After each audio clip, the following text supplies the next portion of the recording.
Grand Rising, everyone. Happy Sunday. I hope you guys are ready and excited for today's Rebirth Sundays.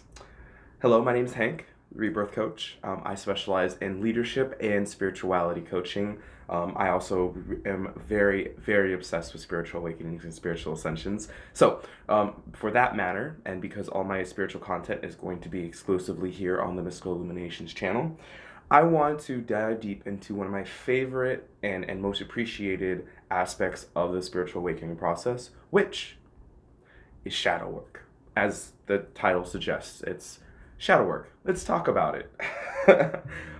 This is a really intense, semi-intense topic, because for those of you who are in your spiritual journey and you're just starting out, I'm sure you've probably heard many times shadow work, and shadow work, you maybe have heard of it. So I really want to dive deep into it and really solidify it. And for those of you who have done consistent shadow work and are also obsessed with shadow work, aka Ben, I see you there, my friend. Uh, Hopefully you'll learn something from this. I'm actually towards the end of this video, I'm going to be discussing my all-time favorite shadow work technique when it comes down to integration of the shadow self. So before we continue on to that, I really want to dive more into what is shadow work, just for the people who are watching that may have no idea what shadow work actually is. So we need to talk more about what the shadow self is. The shadow self is basically a manifestation of a personality of yourself that you do not want the outside world to see. It's kind of like a protection mechanism. There's nothing wrong with it. There's nothing evil about it. It's just, it is what it is. When you are, say, a young child, you're told that there's good and evil.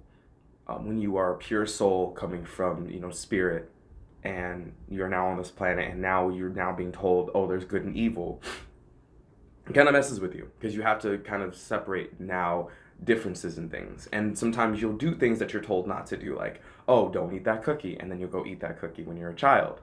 And that is when the shadow self begins to grow and manifest inside your life. It's the side of yourself that is, maybe talk shit behind someone's back, or may say something in your head about, somebody driving by and passing by, or it's the side of yourself that you really, like I said before previously, you don't want other people knowing about. It's your dark secrets that you keep hidden. The only problem with doing that is you create kind of a disbalance with yourself, because now you're thinking, oh, I'm evil. There's a part of myself that's evil, which in the whole entire grand scheme of things, when it comes to yourself, nothing that you do, nothing that is a part of you is necessarily evil unless you have something attached to you, but that's a completely different subject. And at that point, I don't know if you're watching this video for the right reasons. So that's basically the shadow self. That is like the best way to describe that, is what shadow self is. That is the development of the shadow. So when you have a shadow self, which everybody does, it's what some people keep, well, maybe not everybody, but it's the things that you keep to yourselves that you don't want other people knowing that you think like, or that you say inside your head. Or maybe it's the side of yourself that you only let some people see. That is the shadow self. When you go through your spiritual awakening, or when you're going through your spiritual ascension process, you have to integrate your shadow self. And regardless if you want to or not, you're gonna get faced with problems, issues, dilemmas that are gonna be right here, and you can go over here, it's gonna become right here. You can go over here, it's gonna be right here. So it's gonna be in your face, and you're gonna have to deal with it. That's just how it is, point blank, period. So what do? You have to do shadow work, which is basically what it is. It's one part bringing awareness to what it is or who it is that you are. The next part is acceptance of your shadow self, or acceptance of those shadow aspects of yourself. So say you're, and this is just a random trait, come back here, I guess I'll walk over here. Say you bite you chew your nails, and that's something that, like, maybe where you're from or whatever, is like really like taboo, so you cannot do that. You shouldn't do that. You shouldn't be like chewing on your nails. So that's something that you keep to yourself, and bringing awareness to it and to be like, okay, yeah, this is something that it may not be, um, is something that I believe could be like dark and evil, and I don't want people to know about it. But you have to accept the fact that that is a part of who you are. Point blank period. Obviously, there's like some instances like, with anger or murder, or those are like the really bad stuff that necessarily, like, if you're harming other people, then you probably shouldn't be accepting of that for sure. But for some little simple things, and even for those feelings, you have to accept that those feelings are yours. And I'm not saying to go ahead and be in this angry place or to be in like a murderous state. I'm just saying, like, if this is something that's coming up, you need to acknowledge it, because there's a deeper underlying level and layer that is clearly not being um, looked at, that can cause future harm to you and definitely possibly another person. Which is why, after you do the acceptance and awareness, the next thing is integration of it. Now, you wouldn't do integration for something like that, but for like chewing on your nails, like, either that could be something like, oh, like, I don't want to do that anymore. I accepted it, but I want to change it, and that's when the integration starts happening. In most cases, often than not, like, I think that was a poor explanation, because you wouldn't necessarily maybe do that. You would probably actually start to evolve and change and um, transmute that into, now, instead of me chewing on my nails, the only reason I chew on my nails is because I actually like having my nails like well kept. Now you change it to, I'm going to start using nail clippers. But for, shadow work, maybe it's a thought. Maybe you have a certain thought about people. Maybe it's like an intuition. Well, maybe that intuition isn't necessarily a bad thing, and that is kind of the upside to accepting your dark side. There's actually a book called that, the upside of your dark side. It's a great book. I've been reading it with one of my clients. Talks about some very, very, very important things about how there's a lot of good things in like every emotion, and I highly agree that all emotions are good. Guilt is a good emotion because it keeps you from doing things that could possibly harm another person. So that's why guilt is important, and that's okay, and that's partial of the integration of the shadow self. So if you have guilt around something, there's probably an underlying reason why. So that's another thing you have to also ask yourself, is like, why is it that I'm feeling this way? Why is it that this is such a hard thing for me to experience? Or this is like such a hard thing, or this, I feel like this is something that I don't want others to see. And then how can you utilize it in your everyday life? For example, like, say you are very good with people.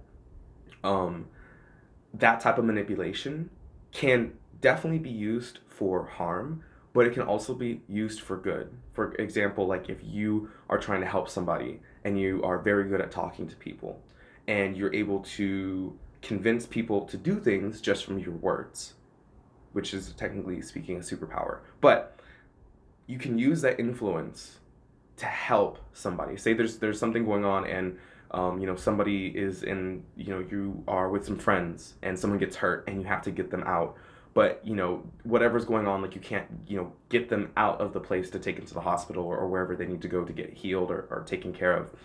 You can use your special manipulation techniques that could be considered evil to try to find a way to open up a path, so that way you can get them the help that they need. That is integration of, like, at the highest level of the shadow self, is literally you utilizing these newfound quote unquote evil aspects of yourself to influence everything around you in your world to better help not just only yourself, but other people. That's like the ultimate, for me, that's the ultimate goal for shadow work. Now, I want to give you like a few different ways to do shadow work. Like, and this is like the actual like shadow work aspect, and that is the three that I'm going to talk about. One is give me one second.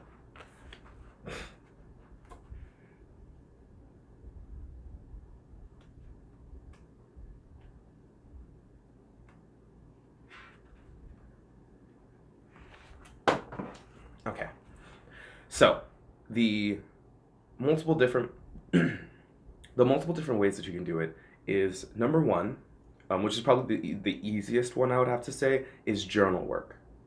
Basically, it's all about, you have to like freehand it. If you're not familiar with freehanding, it's very similar to like if you've ever done a bullet journal and have done a mind dump on journal, which is like you just talk about how you're feeling. You get into a meditative state, first and foremost, and then you set the intention that this is going to be a safe space for me to let out my feelings when it involves shadow work. And this is very good, especially if you're kind of in the beginner stage of it, but also it's very good if you're in any place and you feel like you need to do some shadow work. This is a great start because then you can start identifying and bringing awareness to things that you didn't realize. You can like set the intention, I set the intention right now that I'm going to learn something new about myself and involving my shadow self, so that way I can bring awareness to it, accept it, and then integrate it into my everyday life, because I want to be a whole individual on this planet, because that's what I'm here to do. Super simple, super easy. The freehanding part, then you just sit and wait. You got pen or pencil, right hand, paper, or if you want to, you can type it up, whatever works best for you.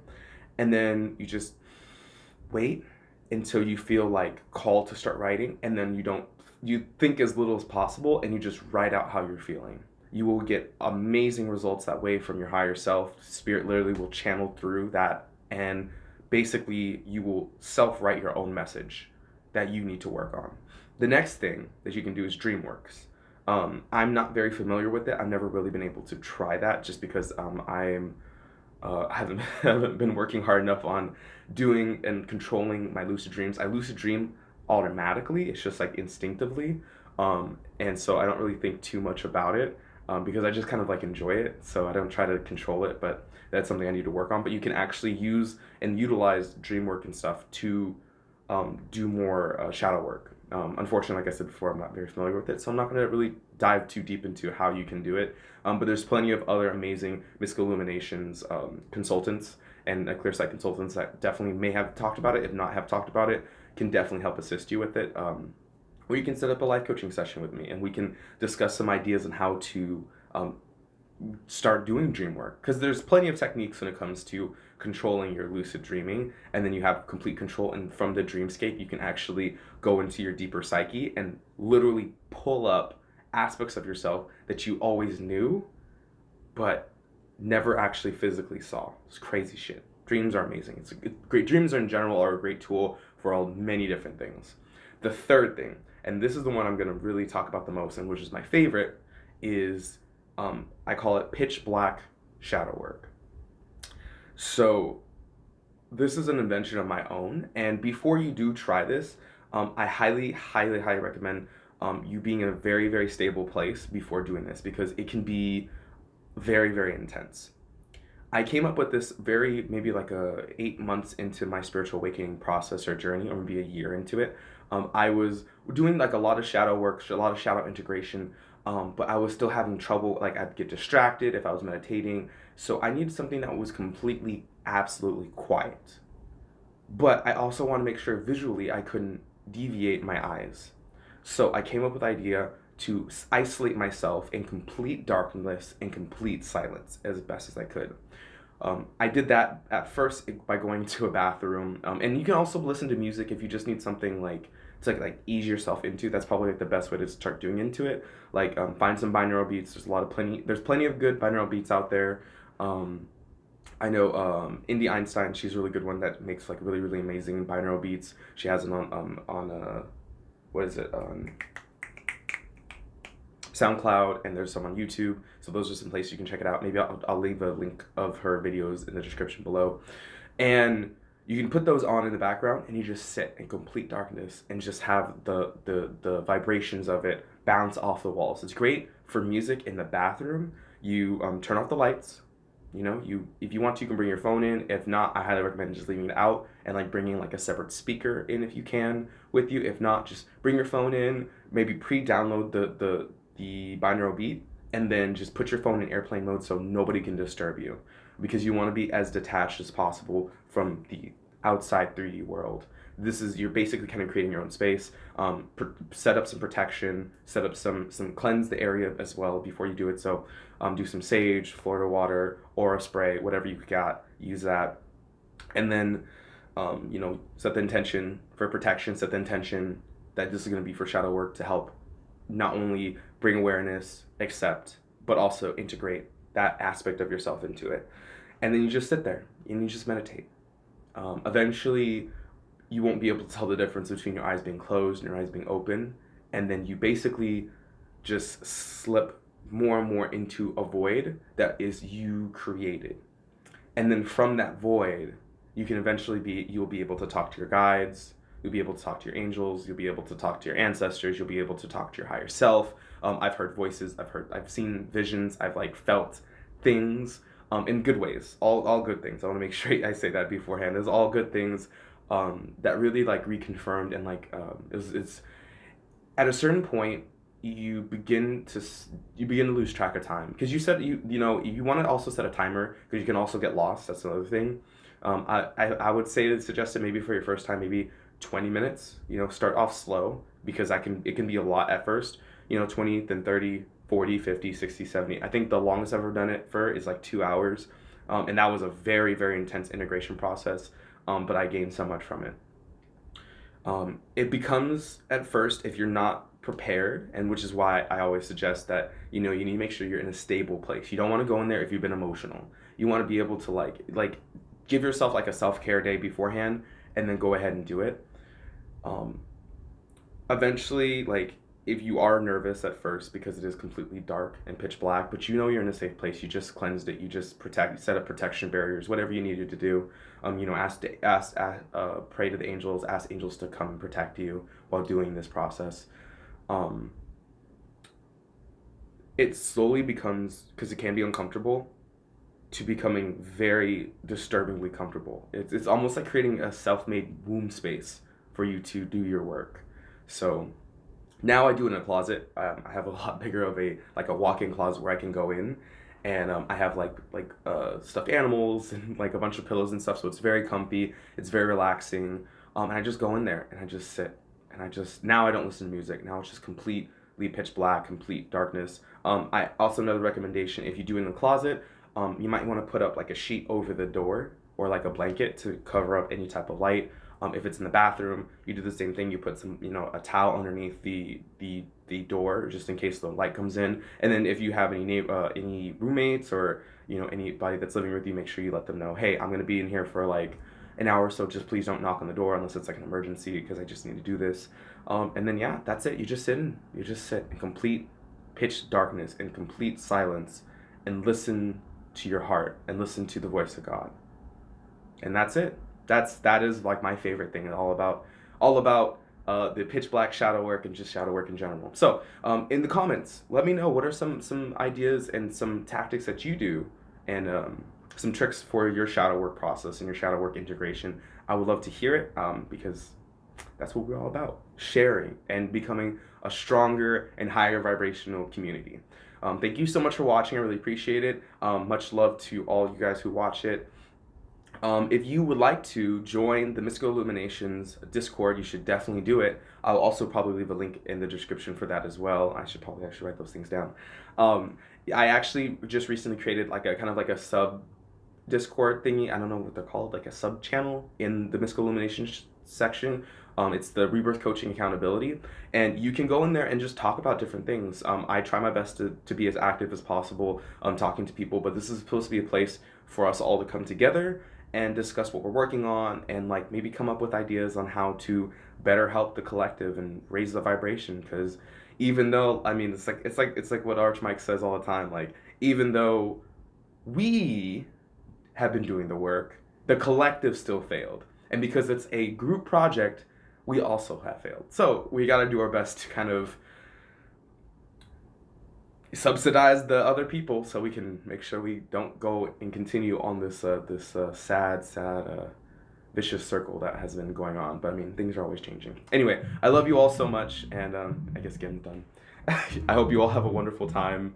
I hope you have a wonderful weekend, and I'll see you next week. Oh, one more thing. Look out for announcements. I'm thinking about planning another live, probably sometime in the middle of next week, or this week maybe. We'll see.